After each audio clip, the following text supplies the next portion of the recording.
Philosophers. Fauxlosophers.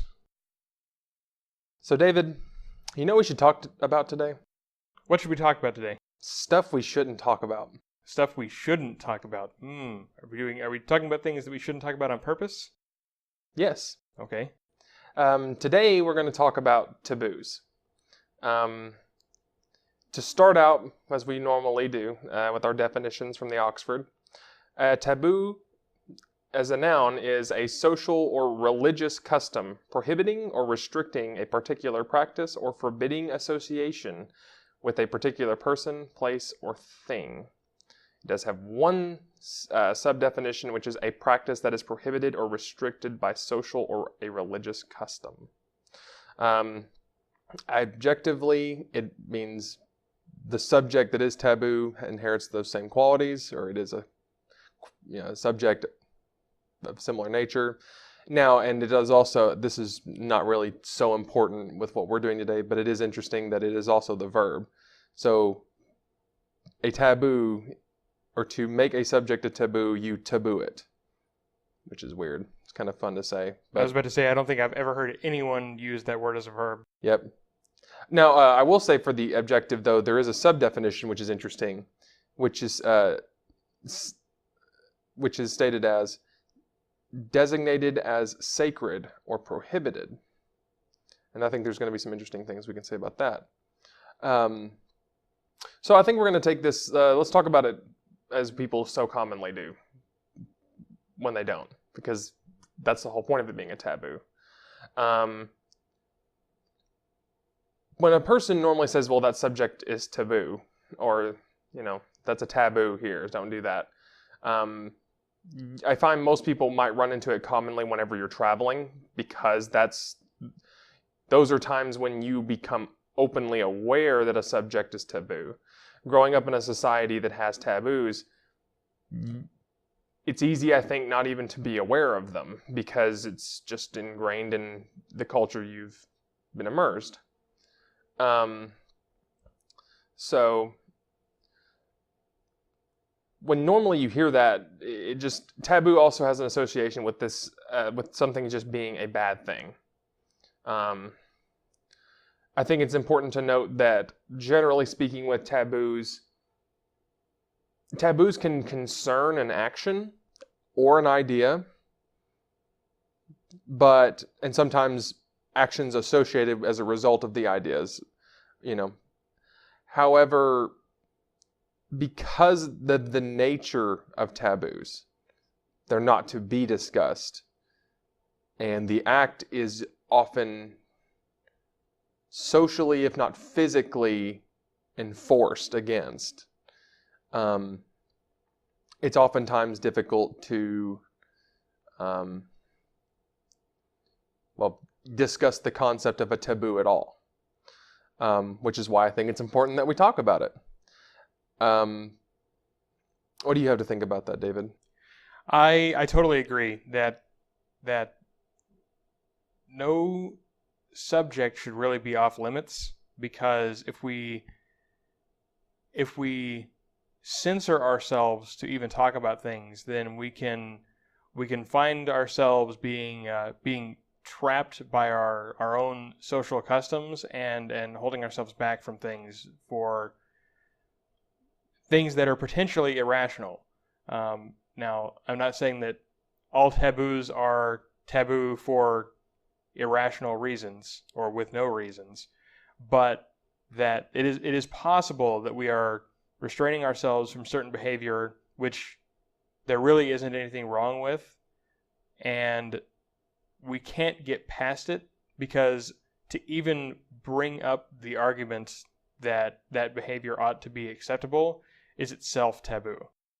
Right. I want to examine these definitions a little closer while we're at the beginning.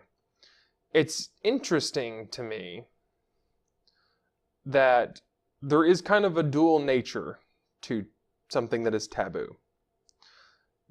Taboos are typically associated with things that are considered generally negative, harmful, disgusting, just very negative. But they can also describe something that is considered sacred and holy. It's as though they encapsulate society, and anything outside the normal strata, whether because it's too good or it's too should be set aside and well, or it's too terrible and awful. Taboo, it almost seems, is trying to define, or when you call something taboo, it's trying to define things that should be left outside the common societal realm. I think a good example of something that is held sacred that we would call a taboo, if you look at very religious cultures, then questioning the religion is taboo. Right. Or speaking negatively of the deity or its prophets for any reason. I.e. blasphemy. Right. I think there are other things as well. In a non-religious sense, take a very patriotic society or maybe even a nationalistic society, speaking out against or talking about a problem that your country has. In a proud society can get you, looked upon and enforced in the same way as if you had said something, normally terrible, that we would normally be considered taboo. A good example for this is in a lot of times communist societies, those who are strictly devoid from religion, so they claim, like we'll take communist Russia, speaking out against the state or saying that, I think there's a serial killer on the loose was considered to be taboo. For example, there's a really good film about a detective in communist Russia where he was prevented from performing an investigation because the body politic and the bureaucrat, the member of the bureaucracy, or the party who sat in on all these meetings would say, oh, communist Russia is perfect. We don't have serial killers here. So you're wrong. And he was held back in his career for even suggesting it. And acts were taken against him and his family to kind of restrict them and make them out of retribution for even mentioning that something so terrible could even happen. And it wasn't that the fact that a serial killer exists was taboo. It's not the fact that serial murder was taboo. It was that mentioning it in the context of the perfect society, in quotes there, is what was taboo. So it doesn't necessarily have to be religious, but I will say I agree that it tends to come up much more often in religion, because you find concepts of what is considered, even the concept of sacredness is a religious concept. Right. I think that's really because religions are probably the foremost social forces which have such widespread influence, but also concern themselves with concepts like modesty. Right. Another example, by the way, of political taboo in the United States, for instance, might be refusing to stand for or recite the Pledge of Allegiance. True. We can look at the whole NFL kneeling incident of late as a good example of that. Moving on, I'd like to move on to something else that this is kind of leading towards. The trait or characteristic of something as a taboo, would you say that it is socially inferred, or is it an inherent trait of an object? Run that by me once more. Does the taboo nature of a subject or an activity, is it inherent to the subject or activity, or is it conferred upon that subject or activity by society? It is taboo is definitely a social construct. Right. And while the definition obviously really hints at that, it's important to note, because as soon as you begin discussing taboos, I find, people act as though that's not the case. But if you just state a taboo as being something that's socially enforced and a social construct, people will generally agree in the abstract. But when you start picking down to things that make people really uncomfortable, it gets difficult, I feel. So, what are some good examples of taboo in the United States or Western culture, would you say, in the modern era? Behaviors or ideas? Let's start with ideas first and then behaviors, because generally speaking, the idea precedes the behavior. Okay. The of course most immediate subject I can think of is slavery. Basically, anyone who has who's lived for a long enough amount of time in the United States and has absorbed the culture is very apprehensive on the subject of slavery. Mm-hmm. I would say the concept of race is not so much a taboo as it once was, perhaps, but it is considered a taboo subject. For me, I would say any subject. For me, what I would begin defining as taboo subjects are things that, when you are in, say, a workplace, it's inappropriate to discuss with a coworker with whom you're familiar, for fear of being overheard. Because people,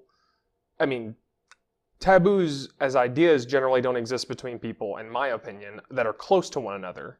A good example I'd like to cite is, generally you can see really close groups of friends say taboo words and call their friends taboo things, which have an entirely different context. The context has a lot to do with what makes it a taboo as well, I think, but context is also socially constructed in this realm. Okay, it's not, we're not talking the physical realm, we're talking about the social realm. Of course the social realm is a social construct, but. So on that note, one other thing, this might warrant its own episode actually, but I'll lead into it with the taboo of considering seriously that there might be immutable differences between the races, right? Right. And of course there is somewhat of a good reason for this to be taboo, because overt racists have often used this as a justification for their further conclusions on it, which are not exactly rational, but because people historically have come to these conclusions based on these considerations, the subject has basically become taboo. And if you consider that question, then you run a high risk of being immediately labeled a racist. Right. Just for bringing up the subject. Sam Harris found himself in hot water over this for talking with someone whose name I can't remember, who was basically doing some scientific research on this. I forget exactly what it was that they were looking at, but drew a racial distinction in their conclusions. And Sam Harris, by merely speaking with this individual, was labeled a racist by quite a number of people. And so then the other topic, which I think may warrant its own episode, becomes: is certain information best left unknown? Because, for instance, suppose we discovered objectively that that people of one race were, let's say, mentally superior to another, and suppose we discovered that. The societal reaction to that, would it be so negative as for it to have been better for us to have never found that out? Is it a bad idea for us to try to gain that information? Well, I will... Because there obviously is an answer. Right. Well, I think that you can look at how that question has been answered throughout history. I mean, when religious organizations, for instance, were the dominant political power, or much more directly dominant political powers, and I'm kind of leaning back towards like medieval Europe, there were things that were believed too corrupting to be allowed discussed in society. So, and I think there are plenty of things, like Machiavelli even suggests there are concepts that you must make taboo. He didn't say it like that, but you need to quell these ideas because they're dangerous in society. And while I would not dispute the claim that ideas can be dangerous for a society as a whole, just by the inherent nature of the idea itself, I will say that throughout most of human history, I can't prove, but I would tend to believe that the concept has been, or the idea about it has been, we really should keep certain ideas from the minds of the public through social enforcement. Now, I do not believe this is the correct thing to do. Firstly, because I do not believe no one should have the right to tell a person what they can't think about. Thought policing, I generally think, is wrong, and that's what taboos really are. The nature of enforcing a taboo is thought policing in a very soft sense. You also run the risk of falling into profound elitism when you start entertaining the idea that, you know, maybe you can handle knowing certain information, but those people, the commoners, can't handle it. Right. And that's, you know, laying down your own judgment against others. And not only that, but it's one thing to not share something with someone else, but it's another thing entirely, because, for instance, most taboo subjects, while it is taboo to share them, they get shared anyway. And it's not so much the activity of sharing it that gets the most heinously punished. It's oftentimes any expression is punished equally of it. You know, and I think that's interesting. Now, I would ponder and I think another nature of the taboos that makes it interesting is, what idea is too dangerous for society? Could we get an example? Well, by the very nature of why it should be taboo, no, you cannot. If a person really did believe they had an idea that was really dangerous to be known to the public, they would consider it a duty to themselves to restrict sharing the information. So in order to engage in a conversation with that person, you know, they would be unwilling from the get-go to share the idea with you for fear of it being spread. You know, in a lot of ways, it's almost like how nuclear weapons could be treated. You know, we have, you know, certain places have them, but we definitely know that other places shouldn't have them. So I can't tell you how this is made, but I have one. And the only way to prove it is to either explain how it works or demonstrate it. You see what I'm saying? Right. And the consequences might be too high for me to even show you either. I do not think that should inherently be an obstacle, though, but I do think that that's very thought-provoking, you know. Could, you know, people individually come up with ideas so heinous that they can't be uttered? Or in the case of certain religions, something so good that it shouldn't even be muttered out of respect. I don't know if your hypothesis there is entirely correct. Okay. And now this is a little bit subjective. Actually, Sure. It's highly subjective. But let's take, for instance, communism as an idea. Yep. This is considered by a lot of people to be a very dangerous idea, and one that a lot of people, if they came up with it, if they considered the idea in isolation and it had never been brought up before, they might say, wow, that's really dangerous. I can't tell this to anyone. But obviously someone came up with it and thought it was a good idea and shared it with everyone. And so can you really say that no such ideas can be identified because the people who came up with them would see it as so dangerous they would never share it? Because we enter into the realm of opinion. Who thinks what is dangerous? Well, I think while that is in the realm of opinion, you can draw realistic statistics from it. You can count the number of people who have died under a communist regime. Right. For So the spread. we're missing the point here slightly. Okay. What I'm talking about like imagine communism had never been implemented ever. Okay. And in fact, no one has ever brought it up before. Right. Okay. So somebody in isolation considers this idea in his private time and decides that's dangerous. I won't share it with anyone. Meanwhile, somebody else thinks of it and says, this seems like a good idea. I need to write a book about this and share it with everyone. Right. Well, I guess that's what I'm getting at. Is that but the difference is we label the person who came up with the idea as terrible. Like most people that laud the idea of communism as being awful, often still hold negative. They can't separate the art from the artist in this case. I agree, but I still think this is sort of missing the point, because your hypothesis earlier was that we can identify no such ideas because they would all have been withheld by who discovered them or came up with them.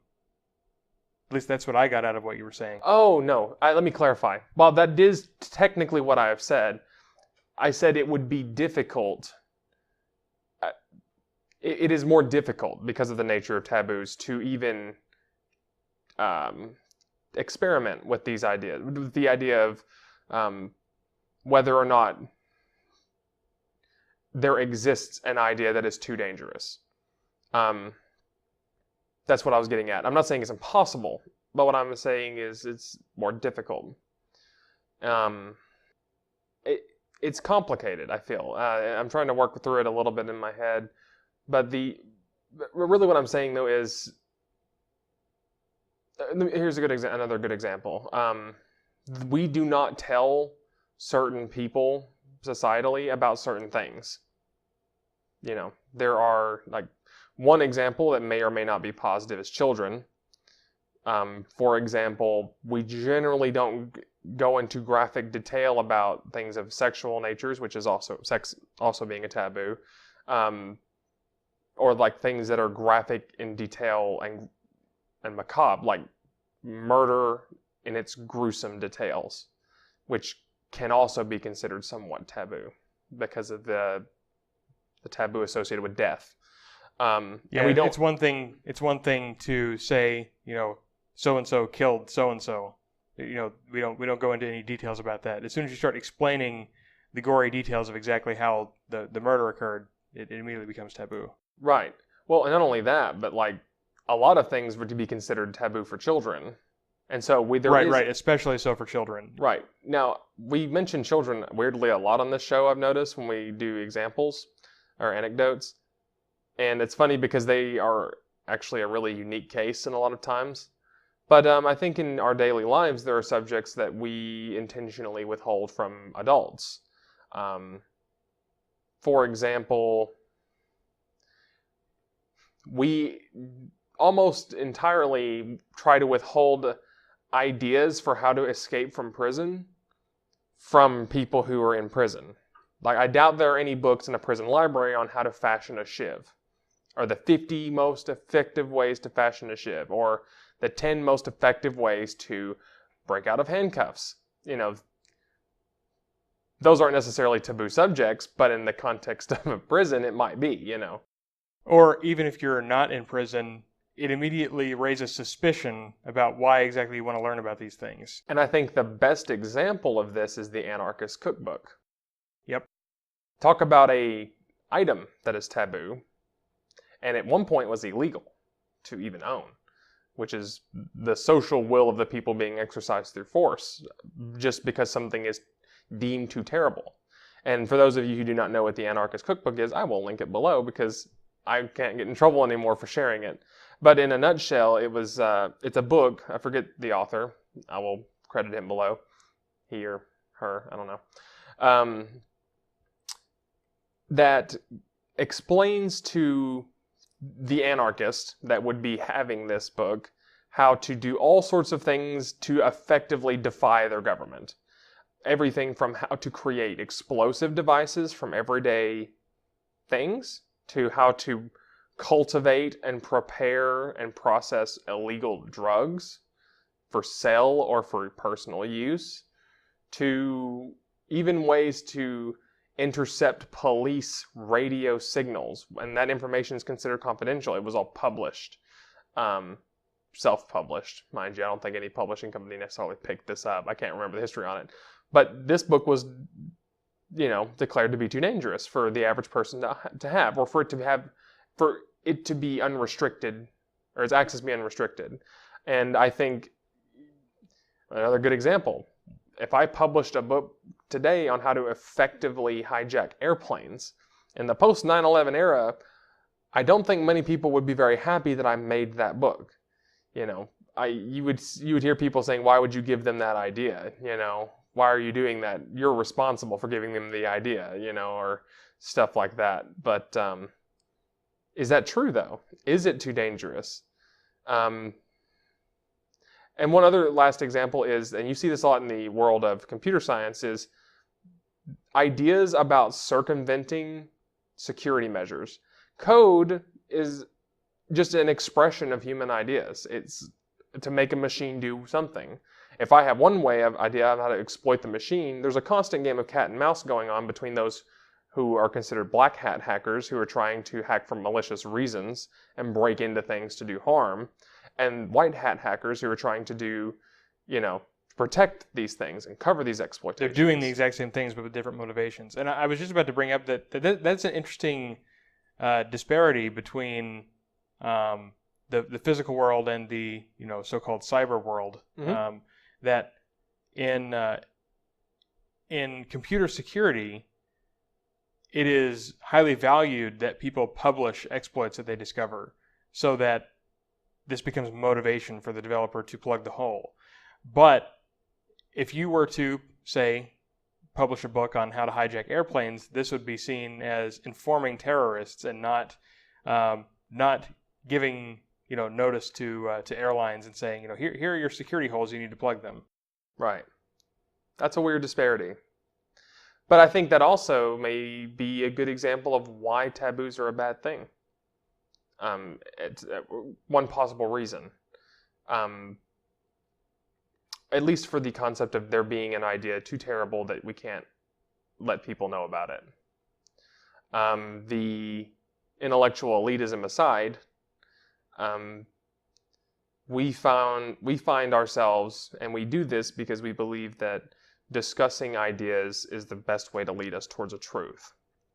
Well, taboo subjects by their very nature do not even want to be discussed. And while I do not think that the motivation for some is to conceal truth on purpose, I do think perhaps that is a latent effect. For example, logical truths about certain events and methods of ruling, for example, like Machiavelli's book, The Prince. I mentioned it again. I need to link that as well. For the longest time was held as don't let the commoners get their hands on this book. Not like it matters, though, because we've prevented them from learning how to read. Not literally, but effectively they can't read anyway. But it talks about why people do things that they do. And there's a good modern-day corollary to that book. It's not listed as such, but it sort of is. And that's the Rules for Rulers book. These books highlight and discuss a lot of truths, I think, or concepts that could be truths about how human beings organize themselves and power dynamics. Knowing these things puts you at an advantage when you're in a system like that. Just like being a psychologist in a poker game might be advantageous for you. Knowledge is power in that way. So I do think there's also motivations for people individually, or for systems of people, to stray dangerously close to postmodernistic terms and to maintain systems. And that's a complaint I hear often from postmodernists is, this shouldn't be taboo because by being taboo, it's being used to reinforce a social system or a system of oppression, as they say so often. While I may not agree with their entire assessment, I do think that certain social systems build taboos in for protection, or they may not have built them in, but by consequence of their existence, it protects the social institution as well. Religions see this a lot. It's kind of hard for people to find flaws in a religion if discussing them is blasphemous, and things of that nature. Any thoughts on that? Yeah, I totally agree. There's lots of places, obviously I'm very familiar with Christianity. There's lots of places in the Bible where it will cover its tracks by making certain methods of investigation taboo. The most ready example I can think of is when Jesus quotes some proverb or commandment to never put God to the test. I think that was when Satan was supposed to be tempting him in the desert or something like that. Anyway, that's not really important. Sure. Now that we've discussed, or to discuss the concept of there being ideas that are too bad to be known by everybody, could you think of good results from taboo? Do you think that taboo may have a use in society that is positive?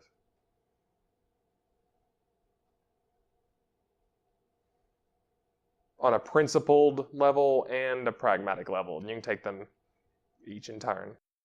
I guess it depends on why the thing is taboo. Okay. Because basically I think we've defined a taboo as some sort of prohibited behavior, item, or idea. Right. I don't think that ideas should be taboo, and I can't really think of why they should be. Besides, what I already brought up, raised the question of whether any information could ever be best left undiscovered. Cases could be made in that realm, but let's say a prohibited behavior. Okay, let's take something that's very universally prohibited, murder. Okay, by our definition, murder is taboo, and we would all agree that it should stay that way. Right. To the point where we not only socially condemn murderers, we exact punishments on them. For reasons we discussed last week about trying to reduce the number of murders in our societies. So we would need to come up with, if we wanted to question the legitimacy of taboo behaviors, we would need to more specifically define taboo to not include these things which are universally accepted. Right. I also think, since we're transitioning to acts that are considered taboo, I often hear the case made, and it's not made this way, but it's pretty close. It's implied that taboo thoughts and taboo ideas lead to taboo behaviors.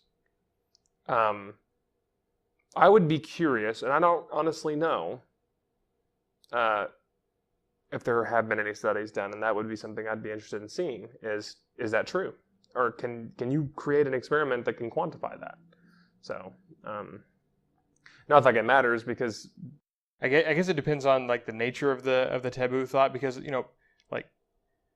considering the concept of murder, right, in most people, people who are not psychopaths, does not give them the urge to murder people. Right, but does...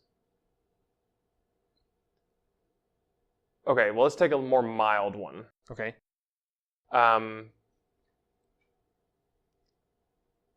Me dancing on my enemy's grave is considered taboo. Mistreating the dead is considered taboo. Not burying a body is considered taboo. There's a lot of taboos around death in general, and murder, I think, extends from the fact that it is making death. I would be curious to know if me expulsing the idea that, that's a good way to behave is, I had the idea to dance on a person's grave. People disagreed with it, but they were openly discussing it and the merits of it. Would it increase the likelihood of other people doing it, I guess, is my question that I would want to be answered by the study. And now that I've said it out loud, it's kind of ridiculous, because what does it matter? That didn't hurt anybody. I was about to say, if we discuss the idea of dancing on the graves of one's enemies, and we decide that it's okay, then yes, probably more people will do it. But if we've decided that it's okay, no foul. And it no longer is a taboo. So that may have been a begging the question type argument inadvertently, because I really didn't know.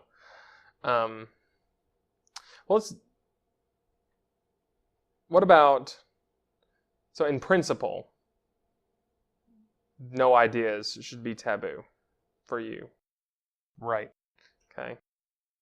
Right, because I'm not only not an elitist, I'm so anti-elitist that the thought of taboo ideas sort of disgusts me a little bit, because Is it taboo to you to have taboo it's taboo ideas? to have to place taboos on ideas a little bit.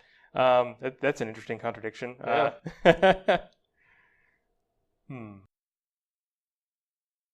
Just think about that one for a little bit. Yeah, so I'm taking a moment to think about this.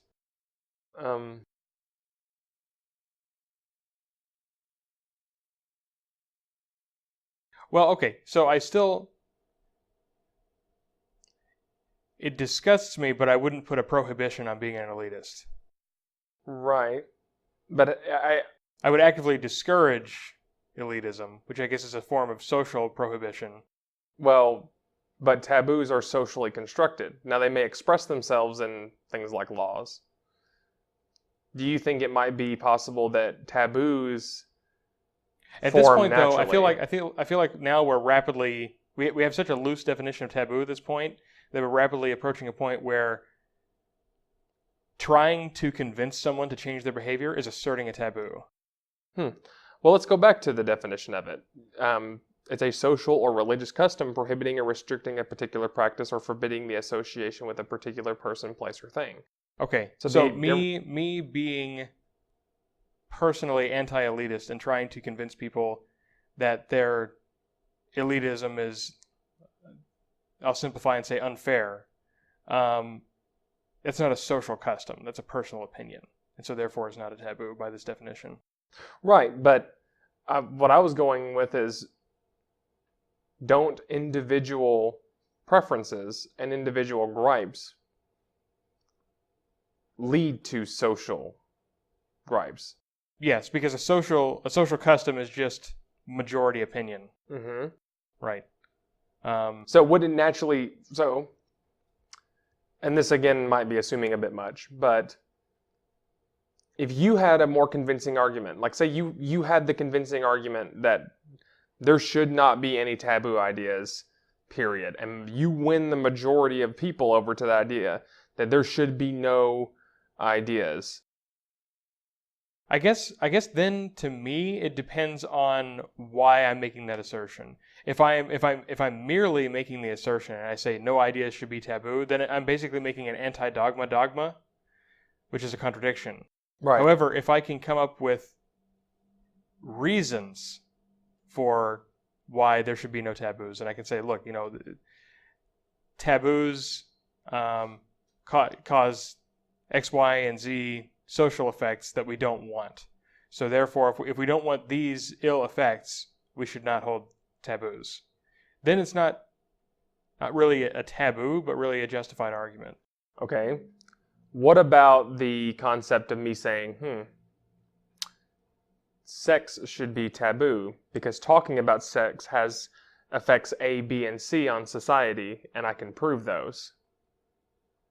Because there is nowhere in the definition of a taboo does it say that it is only enforced by custom. It can have valid reasons. Whether or not This is true. For instance, murder and other right.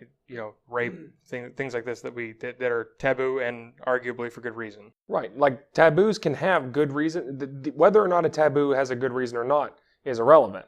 A taboo is merely an observation of the fact of. Taboos, in my opinion, based on the definition, are only observed because of social activity towards an idea.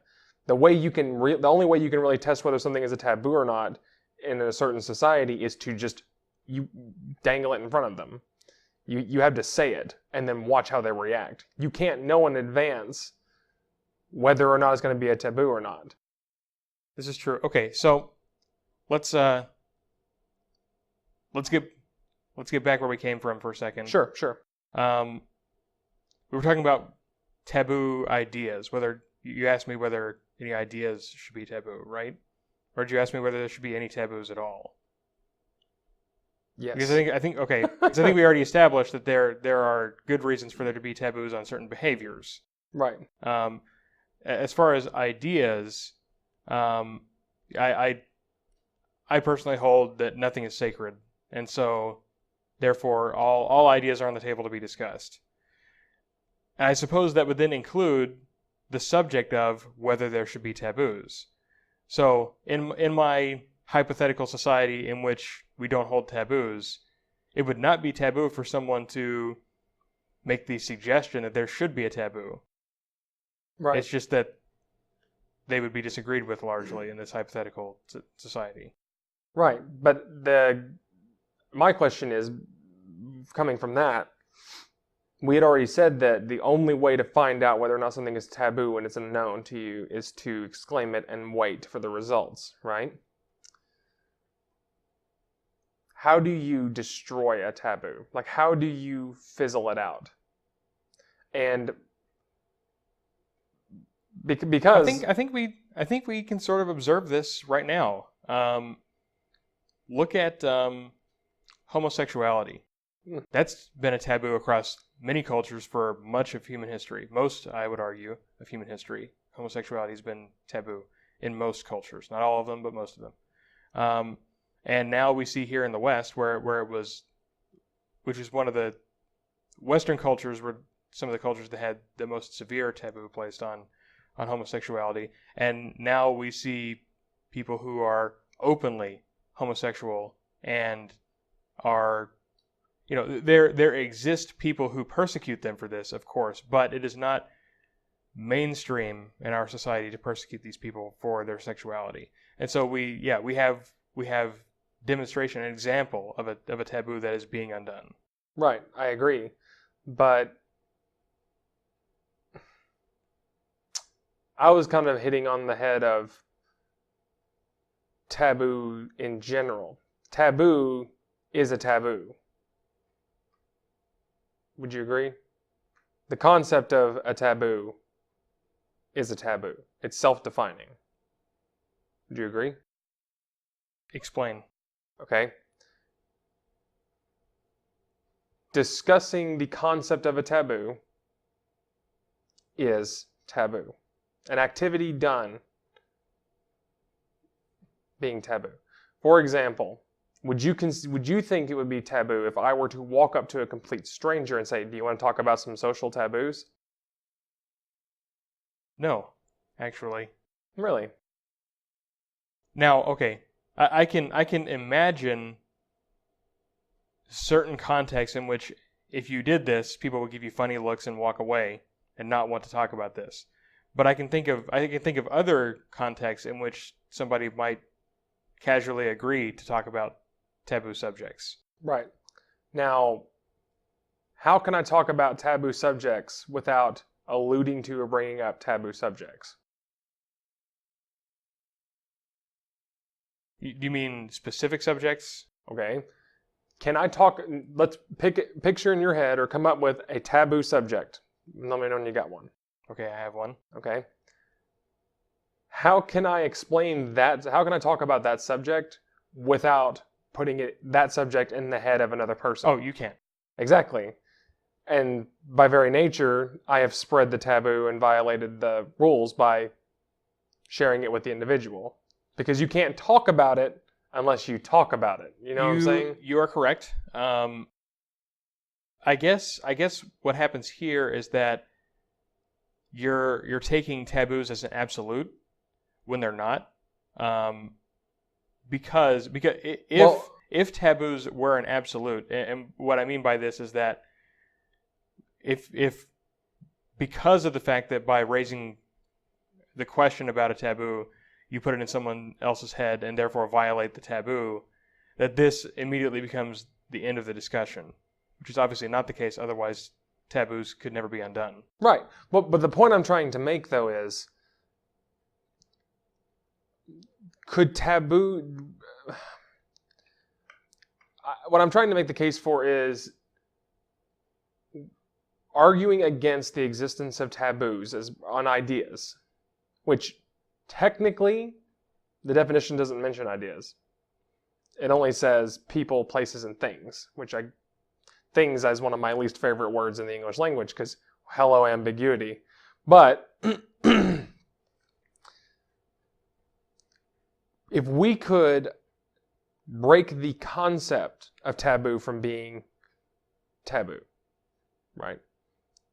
could we eliminate everything that is a taboo at once? And the reason I'm bringing that up is, and I'm postulating, is because the thought experiment we just went through, if I enter into a discussion talking about the concept of a taboo first, and can get the person that I'm my interlocutor to relinquish taboos as being a positive thing, or discuss it with them, and if they reach that conclusion, and I can't really convince them, but I lay out some arguments and they reach that conclusion, every subject is now on the table. There is no subject too taboo to discuss, because we have both arrived at a premise and place where it still might be uncomfortable, because you can't undo years of social training to just all of a sudden be okay with certain things that you normally would cringe at, or maybe back away from mentally. But you've psyched yourself into being able to talk about those things, right? I don't know. That was the thought I was going for, because while I agree that, for instance, the concept of homosexuality is becoming less and less of a taboo. Let's say that, because there are some areas where it will still be a taboo in the West. But most of the time, you can talk about it on the news. Now, you can witness it in popular culture media. Right, I was going to say, right. So, culture at large does not discourage it. Right, and that's what really makes it a taboo on the cultural scale. Now, one of the other slippery things about a taboo is taboos are incredibly scope dependent, and they can... I was going to say, let's take, for example, the United States. In the United States as a whole, homosexuality is not a taboo. In the Deep South, it very much is. Right. Depending on which part of the Deep South. Maybe if you're close to a big city, probably not. But if you're out... in the rural South. Right, in the rural South. Generally speaking, it's a taboo. But not as much as a taboo as though you were speaking about it in perhaps a Deep South church. There are varying degrees of the response that will be issued for bringing up the taboo subject. Just bringing it up, not even advocating for it. People get uncomfortable just talking about it. So I think that's what's really interesting. But one thing I think that can cross all of the strata is being able to talk about just the concept of taboos in general. One other shortcoming of taboos, especially on ideas, is they uphold, generally speaking, science a lot of the time. And that's one thing that doesn't get discussed a lot, because it's a taboo. One of the world's biggest problems right now is how to deal with poop. Human poop. No one likes talking about it, but it's true. No one likes talking about how few human beings have access to a toilet in the current year, or whatever. And scientists don't study it. And they don't study it because they can't get funding for it. Because the agencies who fund these things they raise their money oftentimes from masses of people who exercise their social, authority, I guess, in that fundraising scheme. So, now don't be wrong, there are much greater problems in science, but I think, since we mention science quite frequently, I don't think there should be any subject too taboo for science. I don't think there should be any subject of discussion that should be taboo, but specifically not for science. I'm moving the argument down from the general to a scope. In the scientific community, there should be nothing that can't be discussed, because where that begins is where science ends, eventually. So we've talked about scope a little bit when it comes to taboos, right? We talked about them on a national scale, on a regional scale, and then on a very local scale. Can taboos exist personally on an individual scale? By the definition we laid out, no, but there's an easy analogy. Things that offend people. Right. These could be characterized as personal taboos. Right. Now, for me, what's interesting is, I think what offends people or what offends a lot of people could eventually become a taboo on a societal level. Right. Well, yeah, if something offends a lot of people, that's what makes it a taboo. Right. And we've stated that on the social level, there should not be any taboos. What I think makes this difficult is that the only real way you can diffuse taboos is by enough individuals diffusing taboos and not being offended by it. Or not so offended that they can't even speak to someone about it. I think that's interesting. You can't mandate taboos. You can only enforce them socially because they're social constructs. And I think that's an interesting consequence of anything that's a social construct, is the only reason it exists is because enough people agree that it does. Language is like that, you know. Well, I guess it depends on what you mean by language, because language is an objective thing, insofar as it language is is like words, vocabulary. Let me be more specific. Which is appropriate? Which of the following is appropriate to address a woman who is unmarried? Ms., Mrs., or Mrs.? Right. You know, we may not care, but there are some who use those words, and the reason we have to learn about them is because they're socially, it's a part of the social realm we live in. And the reason any definition in the dictionary isn't objective. It's the common agreed upon thing that we're talking about. And don't be wrong, sometimes people will go to the dictionary and then just copy paste its term. There's a self-propagation effect going on in societies. Societies tend to like to propagate themselves, at least successful societies do, because anything that can't propagate itself doesn't become popular enough in the first place to become a part of society. So it's strange to see things that become a part of society that don't hold up. Well, this is the whole study of mimetics.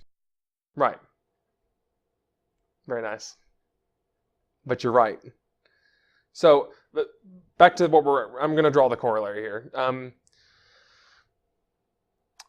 What does that mean for people who, how do you do that? How do you address to an individual that what makes them offended is bad for society, and is the reason taboos exist?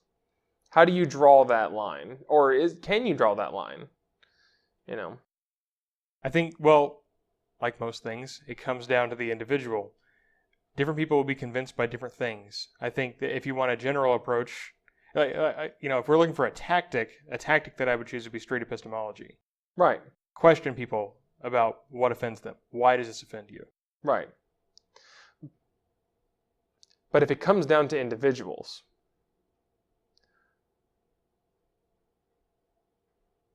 even though we may think it's a bad idea for taboos to exist, so long as the overwhelming majority of people disagree, they will continue to exist, and there's nothing we can do about it.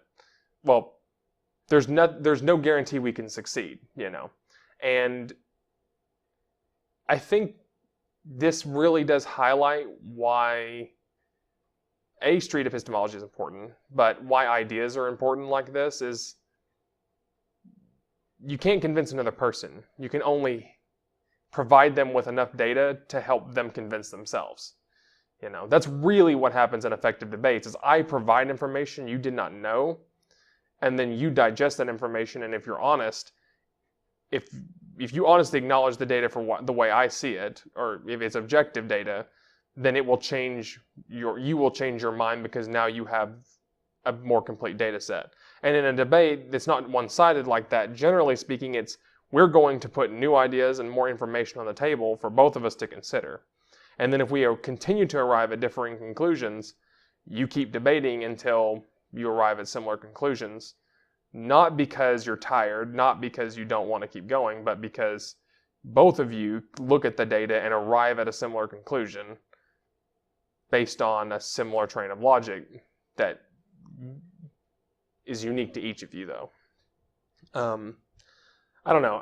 I think we might be going a little too far off into this, but to me, it's interesting because taboos are weird, and I think taboos are one of the best examples for why it's important, but no one really thinks about it because, we don't often discuss taboos.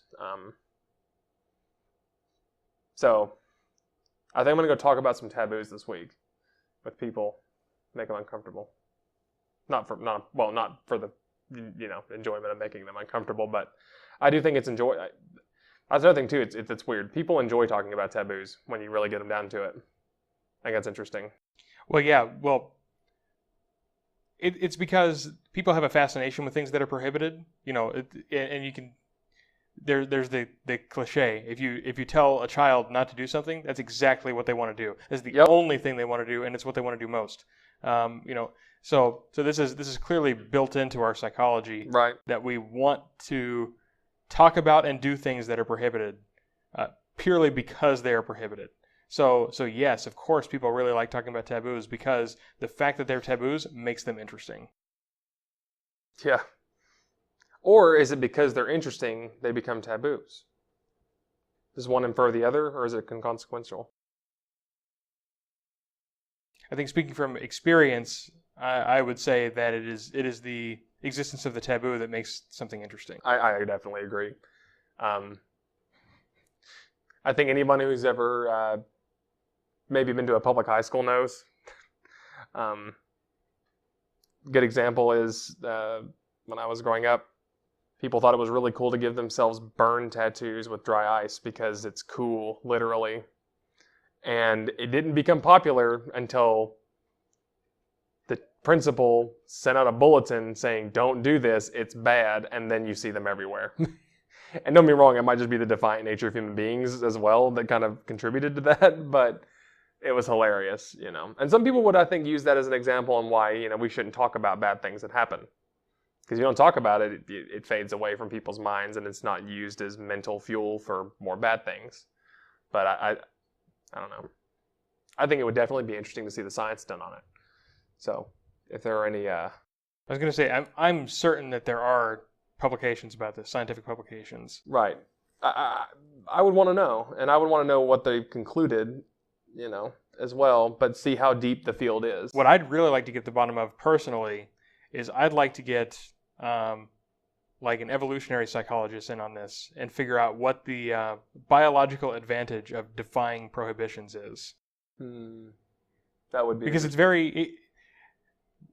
I personally, and I think anyone who understands evolutionary psychology at a base level can pretty quickly come up with a hypothesis as to why prohibitions make sense. Well, may I bring one up, perhaps, as someone who's less versed in evolutionary biology as you?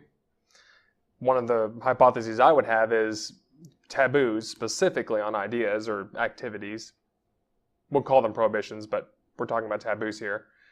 They're a great way to communicate things that are dangerous without having to explain why, because explaining why is hard.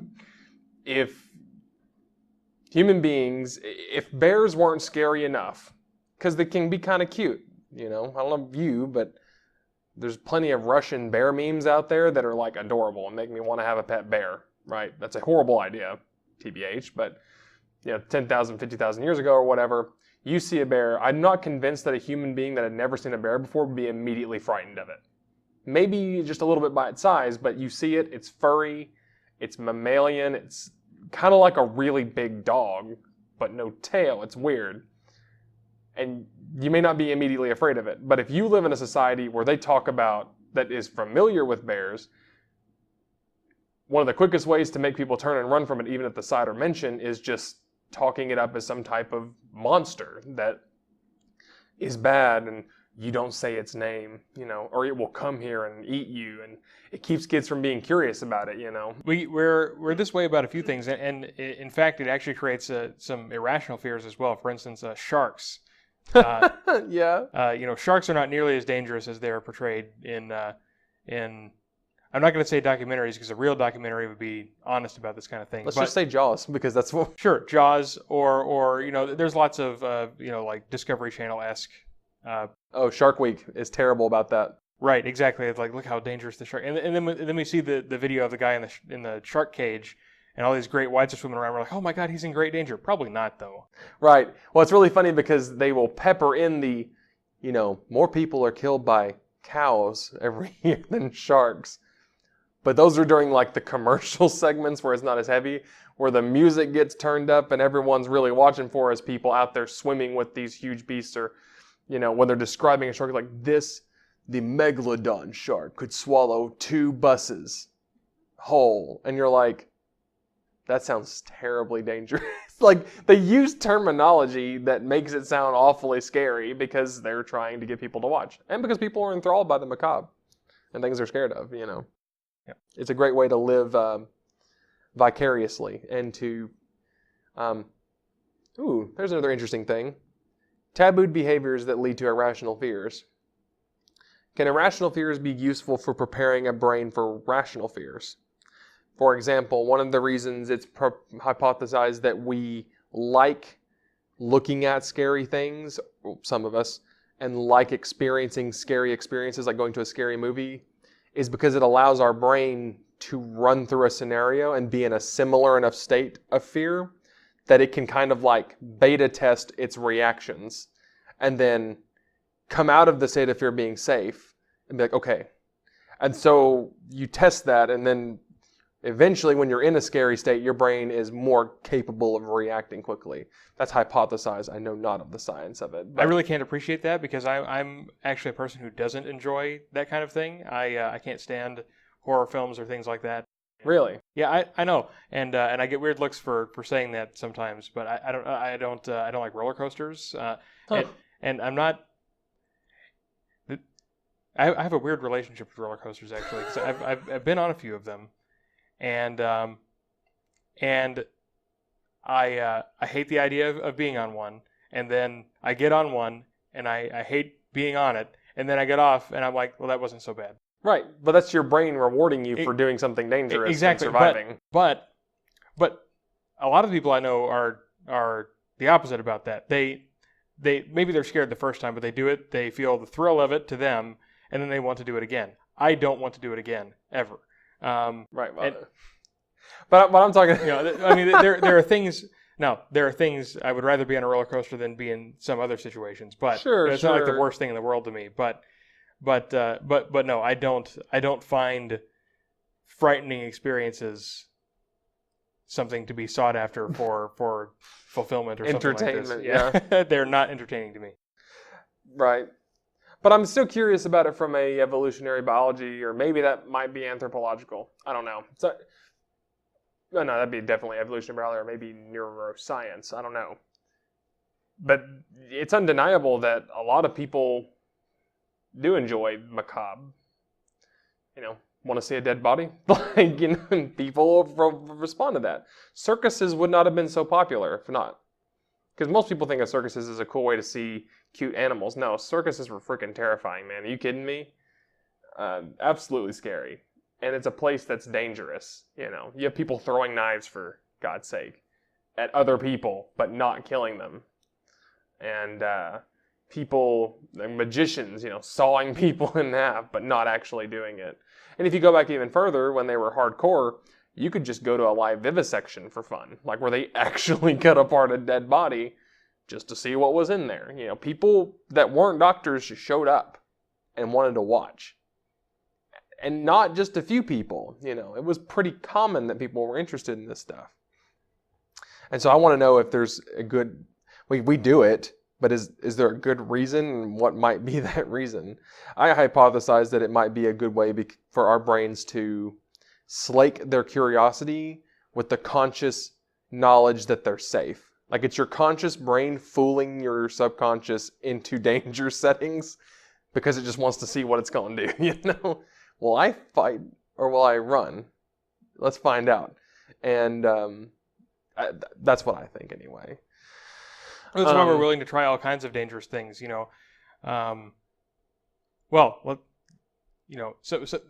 think we've mentioned this before, but some of the things that are the most highly praised in our culture, like human achievements, that are dangerous, that are really going into space, is about the stupidest thing you could do from a safety perspective. But name one person more badass than an astronaut. Right. Find me somebody who doesn't want to go to space. Oh, I could find you people. They're usually pretty smart too. But the thing is, it's.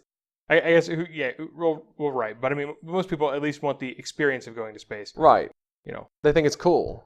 And astronauts are held in really high regard for it. Dude.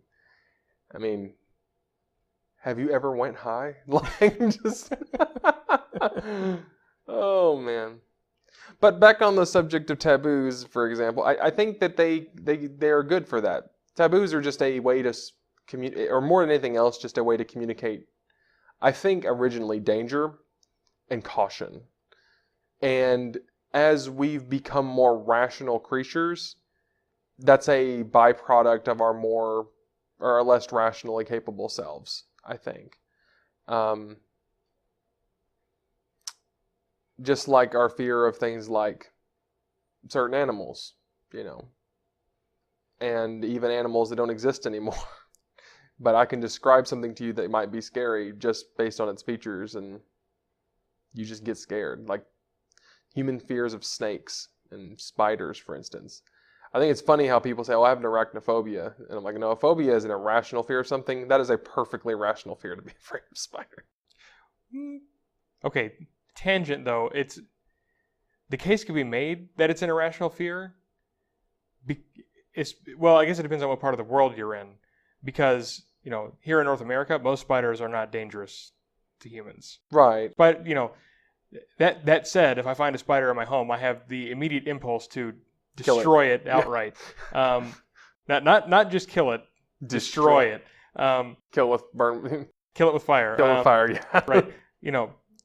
But in all likelihood, it poses no threat to me at all. Right. But that doesn't matter. And so in that way, it's an irrational fear because I am fearing to the point of wanting to destroy, to kill something that is threatening me in no way. Right. It's the action, it's the extreme reaction that makes it irrational. So more or less, it's not the fact that you are afraid of something you shouldn't be afraid of. It's you react in such a way that you shouldn't react to hardly anything, Right. Well, I guess the thing that sort of makes it rational, I guess, is that it is really my ignorance, right?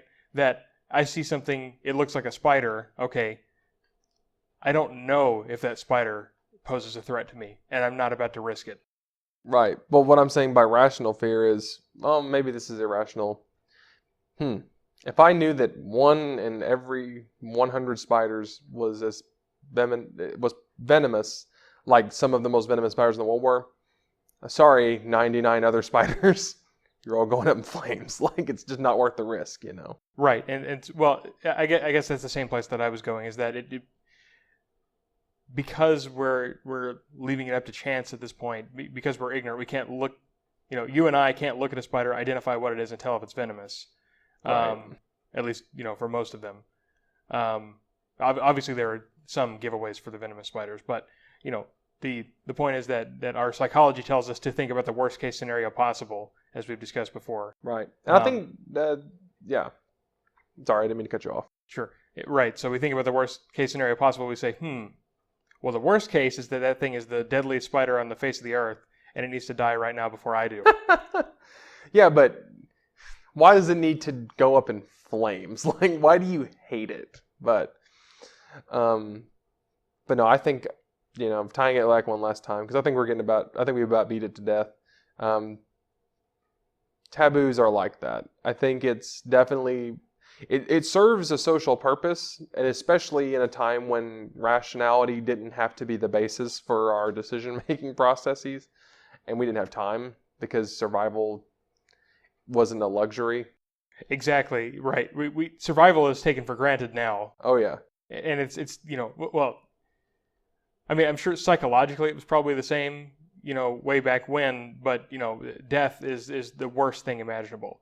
And it's a tragedy every time somebody dies in our society because it is so abnormal. So right. And so, back when death was a whole lot more common and all you really had time to think about was how you're going to not die today, you don't have time to sit and rationalize things. Right. Well, and a good example, my wife and I got into it one time because I forget what we were doing. Long story short, I think she was driving, and I said, stop. And she said, why? And I was like, this is not the time to ask why. Are you kidding me? Right. It may not have been my wife. I can't remember. It may have been one of my sisters. long story short, I was in the car with someone else, and I said, please stop. And they said, why? You know, it's like I don't have time to explain to you why in this circumstance, you know. Same thing, you know, taboos. You may not have time to really discuss the nuances of how the bear is going to dissect you in a few seconds. It's better for you to just be afraid of it in a survival scenario. And I think we pulled those things back out when it came to dealing with other people, especially. You know, for instance, certain taboo subjects are taboo because people will beat you up if you talk about them because they're sensitive. You know, yo mama and all that, like, or whatever. But it's generally considered taboo to talk ill of someone else's children to their face, or even insult their children to their face, or at all, actually. And I think that might be a taboo behavior because I don't really know many parents that could withhold violence if you went after their kids. Like, that's too low. Most people would be like, oh, come on, man, that's too low. You know, too soon, too low, you know, don't go there. And so most of the time, the sensitivity around discussing certain things comes from someone having a really bad experience and then sharing that experience. And then over time, it gets warped and warped until finally it's like, just don't do it, man. Just don't do it. And that gets passed down throughout the generations. And every so often, someone tries because humans are so curious. And either the taboo gets reinforced again on a cycle because that person gets punished so hard for it, or you see the taboo begin to break. And that's interesting. Because people are curious. I don't think taboos are something that will be able to be sustained forever. They are in a way constantly being tested. You know, someone will, you know, get enough courage to stand against it or do it for the lulz. You know, there's a really good argument to make for the lulz there. The lulz are just testing society's boundaries for progress. Progress for the lulz. Or the lulz for progress. It'd be a good book title. Don't steal it. Copyright TM, whatever. Well,